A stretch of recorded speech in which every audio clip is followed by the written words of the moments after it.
We the worried. Stephen A. Smith tells us why a great night for the Raptors may still be cause for concern. Plus, a surprise shakeup may not equal a happy star. What the big move by the Jets means for Le'Veon Bell. And Tigers' first round almost done. We're live at the PGA Championship. Sports Center, coast to coast. It's where you come when you want the most. Yeah. Every city, every state and time. Get ready, we about to break it down.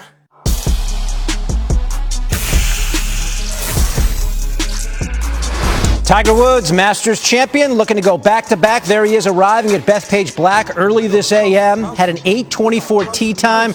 Tiger playing in the group of most recent major winners alongside Brooks Koepka and Francesco Molinari.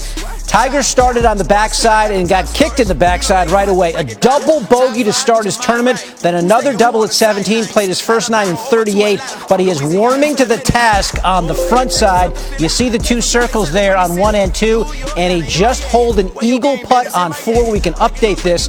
There it is. Thank you very much. An eagle 3 on number 4. So Tiger now under par at 1 under. All right, good morning, everyone from the West. I'm Carrie Champion. That's David Lloyd, who is there in the East. It's afternoon. I'd also like to say, before we talk about how great Tiger is at this moment, yes, you are omniscient. Congratulations on your pick. You know all things. Are you talking about the Austin Riley got called up from the minors yesterday, hit a home run in the Major League debut pick? Is that what you're referring to? Yeah, please stay humble, David. I didn't know we were going to get into that. Okay, we're going to start with the start of the Eastern Conference Finals, Carrie. Comeback win for the Bucks. We know we have Stephen A. waiting in the wings to chime in on that. The Bucks have won 9 of 10 this postseason. You win 90% of your games, there's often champagne in your future. Best start to a postseason in franchise history. The 2 times they've gone 8 of their first 10 are the only times they've reached the NBA Finals. This was the Brook Lopez game. He had 29 in this one. Hadn't scored 29 in a game all season. Then he does it to start the Eastern Conference Finals. Those 29, more than he had in the entire Celtics series. Toronto led by as many as 13 before Milwaukee came back to outscore him by 15 in the fourth quarter. The second largest point differential in a fourth quarter in Bucks postseason history. For the Raptors, the culprits were everyone except Kyle Lowry, who scored 14 in the fourth, while the rest of his guys went 0 for 15 from the field. That can't happen. It sucks when you lose like that, but you know we had a chance, and we got to learn from it, make an adjustment. Stay even keeled, never not too high, not too low. Just look at the film and get better. You can see how the team responded. I think the team did a great job just playing hard and responding our way. I think we need games like this because not every game going to be a blowout. Not every game going to be easy. We just don't quit as a unit. We keep pounding, and grinding, and and then we finally got there. But there's no quit in our team. I don't think it's really in our DNA at all. There's no excuses. We all out on the floor. Like I said, we had open looks that we could have made. We started off the game well, just didn't finish it up too great. That is correct. They just didn't finish it up too great. Joining me now for more insights, Stephen A. Smith on Coast to Coast. So Kawhi drops 30, Kyle adds 30, but all other Raptors went dry in the fourth. So Stephen A., if you're a Raptors fan, how concerned are you right now?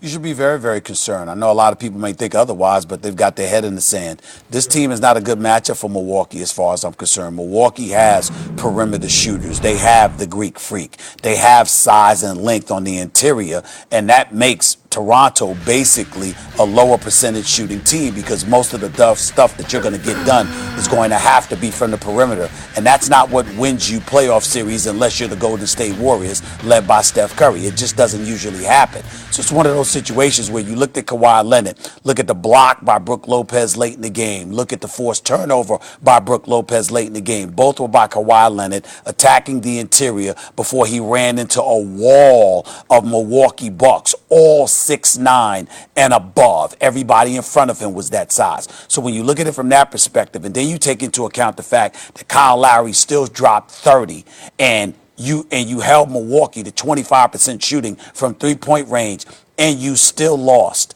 because they were rusty, but nevertheless, they knew how to turn on the afterburners when it really, really counted, forced you to miss your last 8 shots, forced everybody outside of Kyle Lowry to go 0 for 15 from the field, and that was when you were rusty for game 1. Why in God's name should I be positive about you in game 2?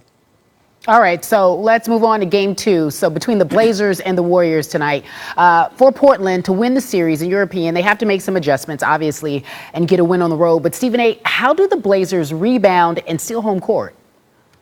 Well, for me, it's about Damian Lillard and C.J. McCollum being the stars that we know Steph Curry and Klay Thompson to be.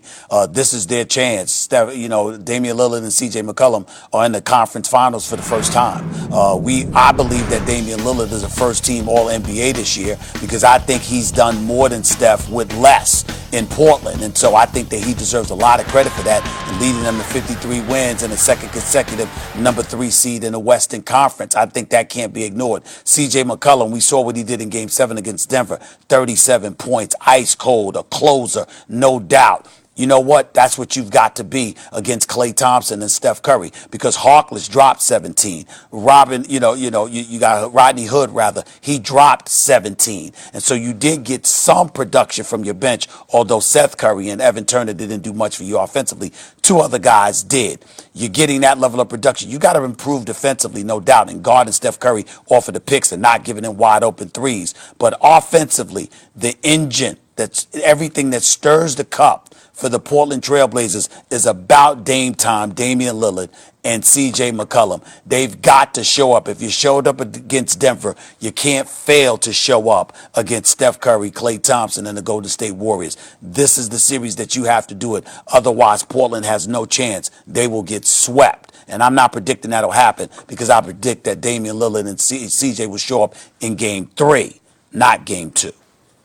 All right, I hear you. Very loud and clear. Appreciate it. Stephen A. Smith, you can catch Game 2 of the Western Conference Finals at 9 Eastern right here on ESPN. Stephen A. always giving us the facts and breaking it down. David? Thank you. All right, Carrie. Yesterday, the Jets fired their GM, Mike Maccagnan, with head coach Adam Gase taking over as interim GM.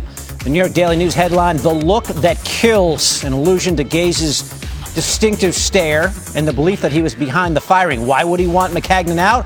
Well, there have also been reports that Gase didn't want Le'Veon Bell at the price that they gave him in free agency. Bell addressed the reports on Twitter saying, "Even if reports are true, that won't stop me from doing what I came here to do.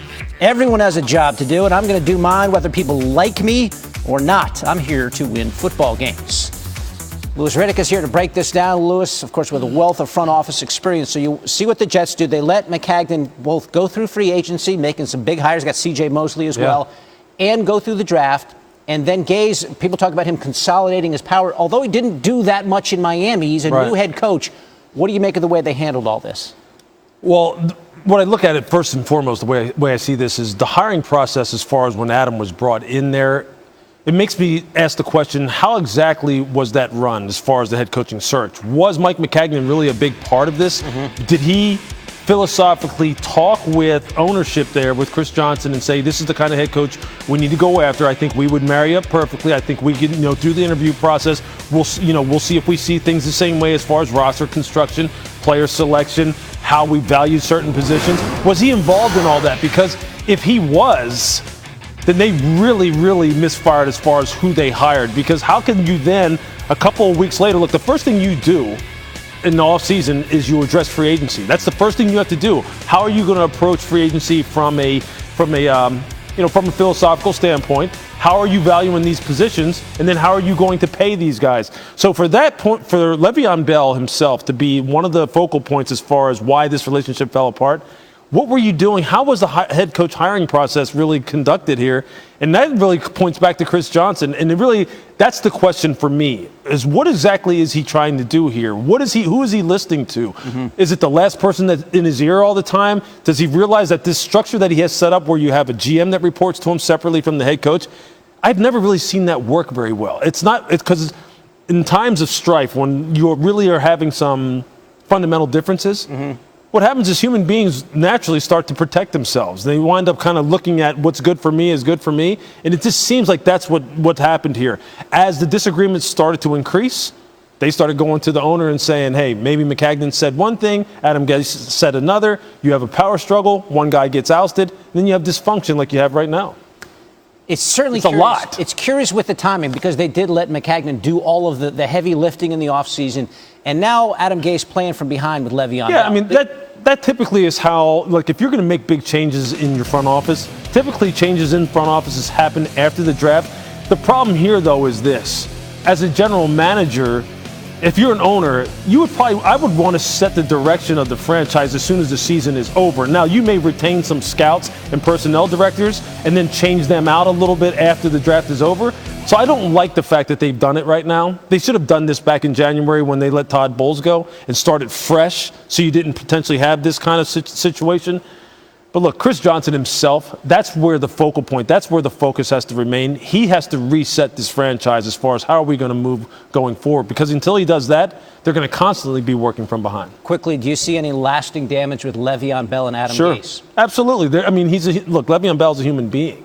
I mean, despite the fact that he's a professional and you're paying him a lot of money, you need those relationships to be healthy. You need the player to feel as though he is wanted.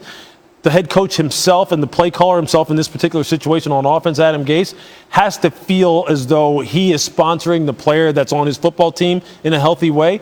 Because if there's any kind of animosity, if there's any kind of situation where one player doesn't feel wanted or the coach feels like I didn't really want this player, what do you think is going to happen? It's going to manifest itself on the football field as it not being as productive as it needs to be, and that's not a good situation. It may all work out, but it certainly has not been smooth. Something's been off kilter here from the get-go with the Jets. Louis Riddick here with us. He's coming back NFL Live, 1:30 Eastern Time today. Off kilter, David, huh? Well, we know Tua. He's not off kilter, but do you know why Nick Saban's team may be even more stacked this season? It's because of a guy named Jerry Jeudy. Mel Kiper Jr. joins us to explain why early big board talent. Plus, it was a big debut for the Braves and for my co-anchor, David Lloyd. But it might have been an even bigger deal for you, David. I just said it. Austin Riley's first day. So special. How about it? The audacity of